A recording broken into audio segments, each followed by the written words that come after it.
अजमेर शरीफ दरगाह में वाक़े ज़रर हुजरे खाली करने का हुक्म दिया गया है। जो जर्जर हुजरे हैं उन्हें फौरी तौर पर खाली कर दिया जाए।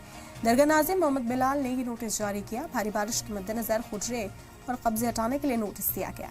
दरगाह आते में ये नोटिस तस्पा किया गया। नोटिस में कहा गया कि जर्जर हुजरों से कोई हादसा हो सकता है, अनहोनी हो सकती है, तो दरगाह कमेटी इसकी जिम्मेदार नहीं है। दरगाह के खुद्दामों में भारी नाराजगी है। इससे पहले 2 जुलाई को दीवार और 15 जुलाई को छत का प्लास्टर गिरने का वाकया पेश आया था। भारी बरसात में दोबारा इस किस्म के हादसा न हो, इसकी रोकथाम के लिए दरगाह के जो नाज़िम है उन्होंने ये फरमान जारी किया है।